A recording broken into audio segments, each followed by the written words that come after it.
I am in the middle of the woods near Bend, Oregon.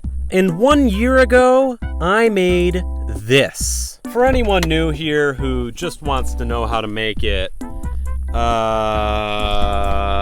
to my returning subscribers, hi. Welcome back.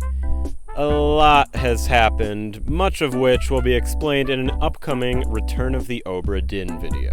As for this video, well, I actually completely finished it over a year ago, and it has just sat rotting in my hard drive ever since. But I know if I don't upload it soon, I'll never upload it, so here it is.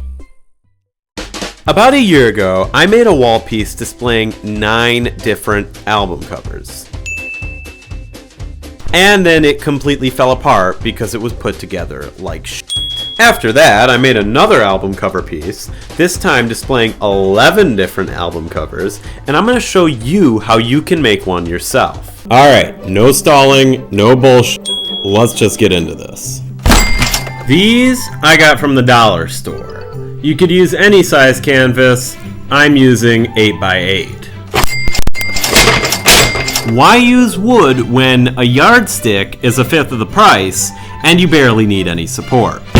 Don't cheap out on this one. Last time I used tape, didn't work. This time, I'm going with wood glue. Hooks are your friend. These guys are like $4 at Lowe's. You can get something similar from basically any hardware store. Did I need to buy a handsaw? Probably not. Did I want to dull my hacksaw blade? Definitely not. You can use a hacksaw, but that's made for metal. So as long as you have something to cut the wood with, you're golden. And then lastly, I bought a restroom sign because I thought it would be funny. Hi, Future Jacob here. What Past Jacob failed to mention is that you're also going to need some sort of tape, preferably Scotch tape, to secure the paper to the canvases. I should also note that this video isn't really going to get into how you're going to attach this thing to the wall. I'm personally using those D-ring hooks I mentioned with command strip hooks, but you could use nails, you could just prop it up against something. Basically anything works, so that part is completely up to you. To account for the fact that I regularly piss in my sleep, I'm putting a bathroom sign up right next to the bathroom pass I definitely did not steal. Alright, so step 1, you gotta get an image for every album cover. Now for a little cheat code, go to Tools, Size, Large, and now you're only gonna see the highest quality images. You do have to do this for every album cover you search for though. Okay, step 1.5, you don't have to do this, but I like to. Put together a little collage of all the album covers you're thinking about putting up, and that way you can kind of tell what works together and what doesn't work together, what you want to buy and what you don't want to buy.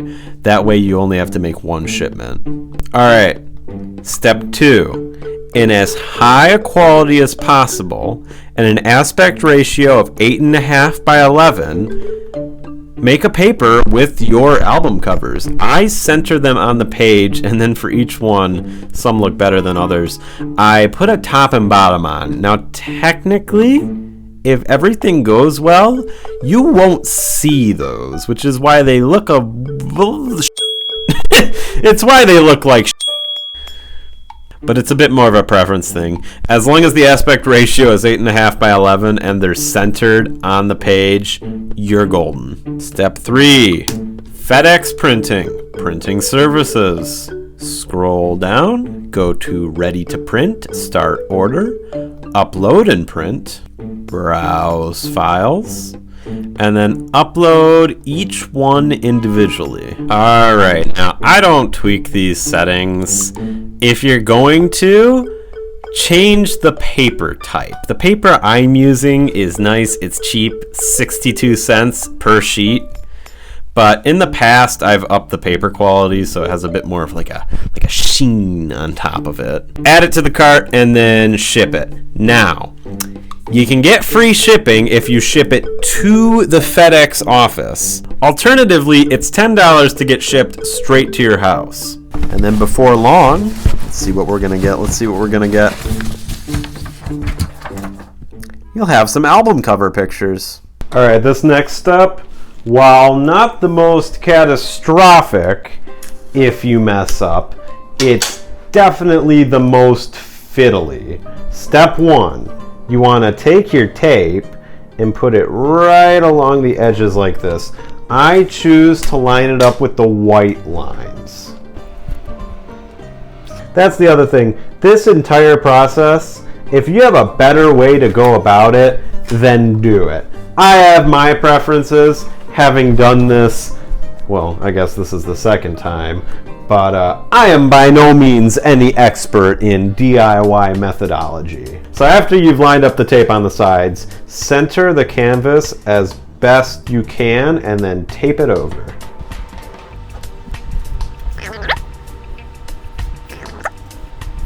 Check to make sure it's reasonable. There's a bit of white showing on this side, but it's not terrible. And then this is where my personal preferences really come in. I like to fold the corners in next.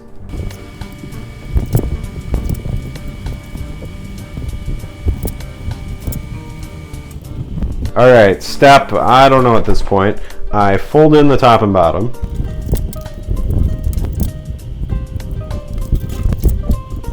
And then once you're done with that, just go through and clean up all the sides or any other loose pieces of paper. All right, by the end, you should end up with something that looks like this. There's gonna be imperfections. It's not gonna be perfect, but trust me, assuming it looks decent, once you put them all together in a collage, you do not notice the imperfections. Okay, real quick. Line all of your canvases up and figure out exactly how much of each meter stick you want to cut off. Personally, I'm doing a cross beam for each row, and then I'm going to use the scraps to support it vertically. I also just realized I've been calling these meter sticks when they are very clearly yardsticks. But, you know, metric is better anyway, so who cares? Okay, so I personally want exactly 28 inches. It's important that I don't go over and I measure as precisely as possible.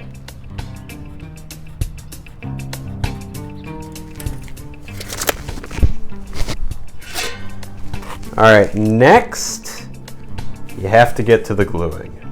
Now, this is a very important tip. Do not try to glue everything at once. Now, you don't have to do one at a time, but you can see right now I'm doing the individual rows first, and then the column supports I'm going to add in once these have dried. Perfect. Now, before it dries, if it's not perfect here, you usually have a little bit of wiggle room. I did have to adjust this one a little. Hold it down for a little bit, and then you can let go. It's not dry yet. Leave this for a while. All right, I'm gonna hope you already own a drill. Just like with the Scotch tape, I incorrectly made an assumption that everybody must have one. I realize now how foolish that most likely was. Anyway, what I'm doing right now is I'm securing these guys. Now you may notice mine has a washer on it. That is not necessary. Unfortunately, the screws that came with the ones I bought were too long, and if I tried to secure this, a screw would go straight through the canvas. Before you screw those on, I would highly recommend you drill a pilot hole. It just makes the entire process so much easier. But for the love of God, make sure you don't accidentally drill through the canvas. Continually going with the cheapness, I don't have a drill bit extender, and I'm pretty sure this guy is from the 1970s. And there we go. We have one hook. I'm gonna hurry up and put the rest of these on.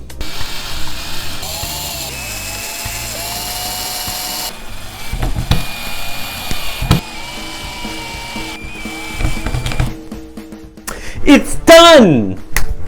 I really like how it turned out. Now, admittedly, there's a couple of slight imperfections. I don't know if you can tell, there's a bit of a gap between Deceptive Bends and Can't Buy a Thrill. It's triggering my sense of perfectionism just a little. But by far the biggest issue in this is lovely Dire Straits here, which is at a slight angle. The reason for that is all of these canvases were identical except for that one. And even though it was an 8x8, even though it was in the same packaging, it was made out of a different material and it had different curvature. I guess that's what I deserve for buying things from the dollar store.